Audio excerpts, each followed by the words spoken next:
Hello and welcome back. Today we're going to be making the 3D scene. Under this to do, we're going to create our custom 3D scene. We're going to call it custom scene view. I'm going to create a new file with Command N, new Swift file. We're going to call it custom scene view. We're going to import SceneKit and we're going to import SwiftUI.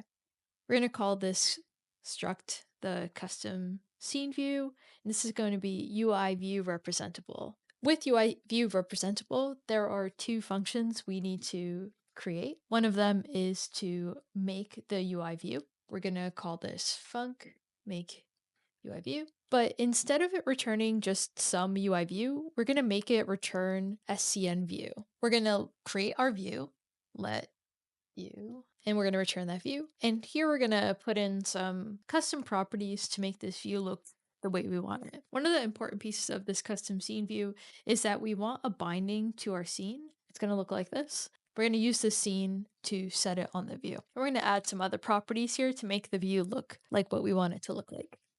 If you're curious about any of these, you can open up the helper on the right-hand pane, and I'll tell you all about what these do. The last function we need to make is this update UI view, and we're going to leave it empty for now. And let's go back to our content view and make the scene. Here we're going to need that scene property, and this is going to be a binding to a SceneKit scene. Let's make this scene up here, but first we need to import SceneKit, and this is going to be at state private for our scene, and we're going to initialize that scene. And you want this name to be whatever you named your scene here. For us, it's eggModel.scn, and I'm waiting for this to load. Nice. Couple things. We want to bring this egg a little bit further up in the scene, but before we do that, our custom circular progress bar and our custom scene view, they're organized in a V-stack, and we want these to be in a Z-stack, so they're stacked on top of one another.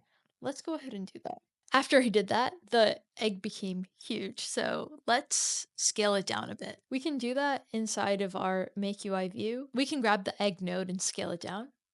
If we go to our egg model and tap our egg model, yours might be called something like Icosphere if you followed the tutorial. The way that you rename it is just to select it here and then change the name. I'm going back to our custom scene view, and the way that you're going to find the node that you want to modify is by recursively looking through the child nodes, starting with the root node. It's going to look something like this. We have our scene, looking for a root node, and we're looking for a child node of this root node with the name egg, and we look through all of the children recursively. Now that we have this egg node, we can do egg node.scale, and we can set this with the vector 3. We have x, y, and z, and we want to scale all of these by 0.5.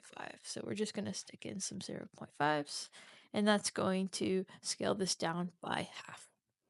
I'm going to go back to our content view and see how that looks. All right, so it did not find our egg. And the reason for that is because this is case sensitive, and I called it egg with a capital E, which is why I didn't find it. Now we're going to go back to content view and see if that made a difference. If you followed my tutorial and your egg is sitting on top of the x-axis, go ahead and move it down so it's about here. This will center it inside of the scene. If you're curious about what your scene bounds are, instead of the background color being clear, you can change this to something like black, go back to the content view, and you can see where your egg needs to sit there in the scene. I'm going to change this back to clear, go back to the content view, and this looks pretty good for now. All right, that's all I wanted to cover today.